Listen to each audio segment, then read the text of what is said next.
Hello friends, आज हम exercise number 8.2 का एग्जाम्पल सॉल्व करेंगे। कृपया आप लोग इसे ध्यान से देखें और समझिए कि कैसे क्वेश्चन सॉल्व करना है ट्रिग्नोमेट्रिक रेशियोज ऑफ एंगल से रिलेटेड। ठीक है, तो चलिए स्टार्ट करते हैं। एग्जाम्पल नंबर 6 है। ये कह रहा है कि in triangle A B C right angle at B A B is equal to 5 centimetre and angle A C B means angle C की वैल्यू दी हुई है 30 degree. Determine the length of the sides B C and A C. B C और A सी की value हमें find करना है। Angle 30 degree दिया है एंगल सी और ये 5 सेंटीमीटर दिया है। हमें ऐसा देखना है, ऐसा ट्रिग्नोमेट्रिक रेशियो ऑफ एंगल सोचना है कि कौन सा ट्रिग्नोमेट्रिक रेशियो ऑफ एंगल हम एज्यूम करें ताकि उसमें क्या हो, एक साइड ए बी आ जाए, ठीक है, इस एंगल के रिस्पेक्ट में, और दूसरा साइड बी सी आ जाए। ठीक है, तो हमें इससे क्या होगा, बी सी की वैल्यू फाइंड हो जाएगा, या ये आए और ए सी आए, ऐसा कोई angle trigonometric ratio of angle अगर देखें, मीन्स मन में ऐसा सोचना है कि कौन सा ऐसा एंगल हम लेंगे ताकि उसमें ए बी और बी सी दोनों हो, या ए बी और ए सी दोनों हो। इससे क्या होगा, बी सी और ए सी की वैल्यू फाइंड हो जाएगी। ठीक है, तो देखिए tan 30 डिग्री अगर हम लेते हैं, क्या है tan सी, सी ये कितना है, सी की वैल्यू 30 डिग्री दिया हुआ है क्वेश्चन में। ठीक है, तो tan क्या होता है, tan जो होता है वो होता है परपेंडिकुलर अपॉन बेस। तो ये क्या है, A B upon B C. ठीक है, तो tan 30। दूसरा चीज़ ये याद रखना है कि हमें जो भी ट्रिग्नोमेट्रिक रेशियो ऑफ एंगल हैं, ठीक है, जितने भी ट्रिग्नोमेट्रिक रेशियो ऑफ एंगल हैं उसके हमें क्या पता हो, उसके हमें वैल्यू पता हो कि जैसे tan 30, sin 30, cos 30, sin 60, ये सब जो वैल्यू है वो अगर हमें पता रहेंगे तो हम क्या कर पाएंगे, ईजिली क्वेश्चन को सॉल्व कर पाएंगे। ठीक है, तो जैसे हम आप लोग को बताए थे tan 30 का वैल्यू कितना होता है। tan 30 का जो वैल्यू होता है वो होता है 1/√3। ठीक है, 1/√3। ए बी हमको गिवन है, ए बी कितना है, ए बी है 5 और बी सी हमें फाइंड करना है। इस तरीके से रहता है, तो ये इधर क्रॉस मल्टीप्लिकेशन हो जाता है, बी सी 1 से क्रॉस मल्टीप्लिकेशन हो जाएगा तो 1 इंटू बी सी क्या आ जाएगा, बी सी इक्वल टू क्या आ जाएगा, 5√3 सेंटीमीटर। ठीक है, तो बी सी का वैल्यू कितना आ गया, 5√3। ठीक है, अब देखिए ये परपेंडिकुलर है और ये बेस है और ये क्या है, हाइपोटेनस है। ठीक, अब कोई दूसरा वैल्यू लीजिए जिसमें या तो ए बी और ए सी हो या बी सी और ए सी हो, क्योंकि बी सी की वैल्यू फाइंड हो चुकी है और ये 30 डिग्री एंगल हमें पता ही है। ठीक है, तो हम ले लेते हैं साइन 30। ठीक है, साइन 30 लेते हैं तो ये क्या होगा, परपेंडिकुलर अपॉन हाइपोटेनस। परपेंडिकुलर कितना है, ए बी, और हाइपोटेनस कितना है, B A C, A B upon A C. तो साइन 30 की वैल्यू कितनी होती है, 1/2। ए बी कितना है, 5, और ए सी हमें निकालना है, तो ए सी इक्वल टू क्या हो जाएगा, 5 इंटू 2, तो 10 सेंटीमीटर। तो ये हमारा क्या हो गया, आंसर हो गया। ठीक है, बी सी और ए सी की वैल्यू फाइंड हो गई। ये क्लियर है कैसे फाइंड करना है। हमें इस तरीके से सोचना है कि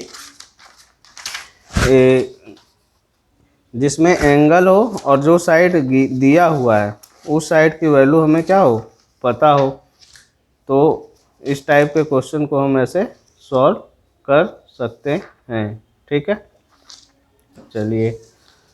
चलिए अब दूसरा एग्जाम्पल नंबर 7 देखिए। एग्जाम्पल नंबर 7 क्या कहता है। एग्जाम्पल नंबर 7 जो है वो ये कह रहा है कि in triangle P Q R right angle at Q P Q equal to 3 centimetre, P R equal to 6 centimetre, determine the angle Q P R and angle P R Q. ठीक है, इसमें क्या दिया हुआ है, इसमें गिवन है आपको साइड्स की वैल्यू दी है और एंगल दिया हुआ है। ठीक है, जो गिवन है उसके रिस्पेक्ट में हम निकालते हैं। ठीक, तो पहले हम इस वाले एंगल आर के लिए एंगल क्यू आर पी या पी आर क्यू दोनों सेम है। एंगल क्यू आर पी या पी आर क्यू जब ऐसा हो रहा है मतलब इस एंगल की बात किया जा रहा है। ठीक है, एंगल आर के रिस्पेक्ट में क्या होगा, ये परपेंडिकुलर होगा, ये बेस होगा और ये हाइपोटेनस होगा। ठीक है, तो एंगल आर के लिए जिसमें देखिए परपेंडिकुलर और हाइपोटेनस हो तो एंगल आर आने के साइन आर में क्या होता है, perpendicular upon hypotenuse means P Q upon P R, ये वैल्यू होती है। हम ये एंगल साइन क्यों लिए, क्योंकि हमें परपेंडिकुलर हाइपोटेनस पता है, इसलिए हम साइन आर लिए। ठीक है, तो साइन आर इक्वल टू क्या हो जाएगा, पी क्यू कितना है 3 और ये कितना है 6, तो साइन आर की वैल्यू क्या हो जाएगी, ये हो जाएगी 1/2। अब ये देखना है कि साइन में कौन से एंगल की वैल्यू 1/2 होती है। साइन में कौन से एंगल की वैल्यू 1/2 होती है, तो साइन 30 डिग्री की वैल्यू क्या होती है 1/2 के इक्वल होती है। अब आर की वैल्यू निकल जाएगा, आर इज इक्वल टू क्या होगा, sine inverse of sine 30 degree. ठीक है, जब इस तरीके से होता है इक्वेशन तो इसको जो ब्रेक करने का तरीका है साइन इनवर्स साइन 30 हो जाएगा, ये इनवर्स में चला जाता है, तो इससे क्या हो जाएगी, आर की वैल्यू कितनी आ गई 30 डिग्री। ये आर किसके बराबर है, एंगल पी आर क्यू। पहला समझ में आ गया कि ये कितना डिग्री हुआ 30 डिग्री हुआ। ठीक है, एक क्वेश्चन सॉल्व। दूसरा क्या कह रहा है, angle Q P are find करना है, क्यू पी आर।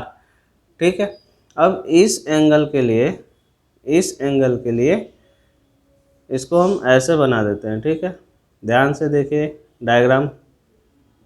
ठीक, ये जो है ये P है और ये Q है और ये R हो गया। पी क्यू कितना गिवन है 3। ठीक, पी क्यू 3 सेंटीमीटर गिवन है और पी आर जो है कितना है 6 सेंटीमीटर है। ठीक है, अब एंगल P के रिस्पेक्ट में ये क्या हुआ परपेंडिकुलर, ये क्या हुआ हाइपोटेनस और ये क्या हुआ बेस। ठीक, तो अब इसमें ऐसा सोचना है कि जिसमें बेस और हाइपोटेनस आ जाए वैसा कौन सा एंगल होगा, तो ये होगा कॉस पी। कॉस पी क्या होगी, P Q means base upon hypotenuse, P R.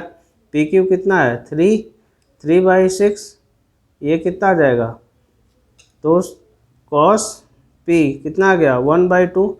अब कॉस में देखना है कि 1/2 किसकी वैल्यू होती है, तो कॉस पी इक्वल टू होता है cos 60 degree, means cos 60 degree की वैल्यू कितनी होती है 1/2।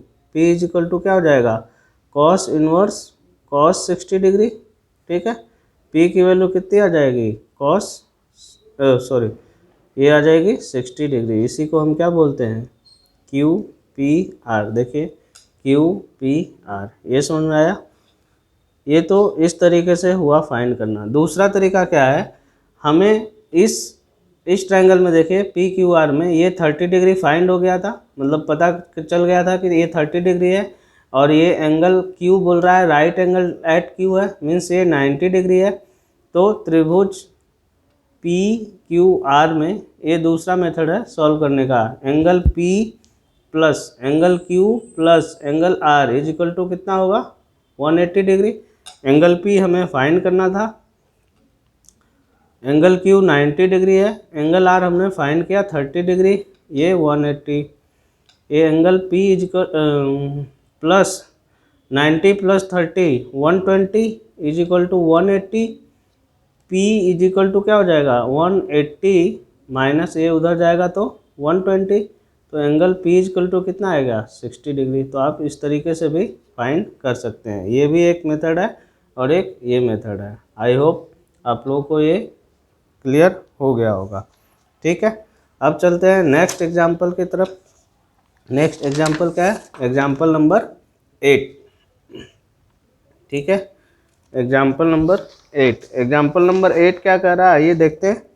ये कह रहा है कि if sine A minus B is equal to 1/2, ये दिया है।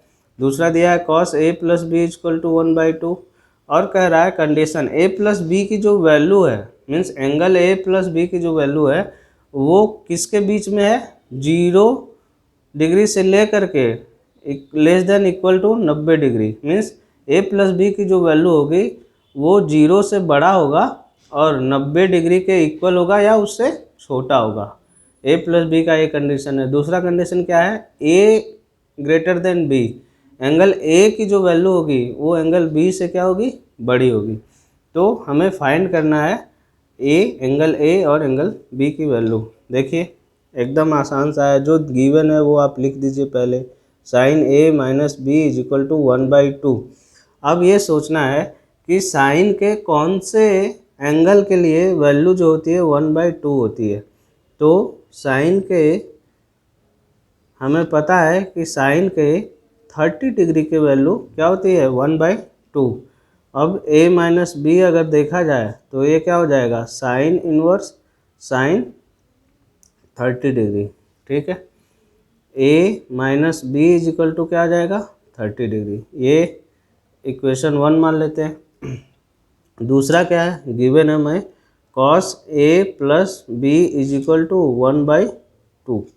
ठीक है, अब जैसे साइन की वैल्यू आप सोचे थे कि साइन के कौन से एंगल के लिए वैल्यू होगी 1/2, ठीक है, वैसे ही कॉस की कौन सी वैल्यू एंगल के लिए वैल्यू कितनी होगी? 1/2।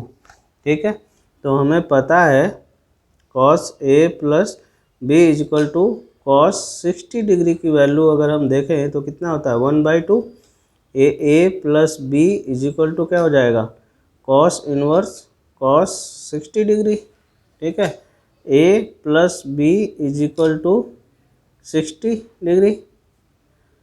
ठीक है, equation A minus B is equal to 30 degree equation 1। दूसरा equation A plus B is equal to 60 degree. ठीक है, equation adding equation 1 and equation 2। Equation 1 और इक्वेशन 2 को ऐड कर दीजिए। तो ऐड करेंगे तो a माइनस बी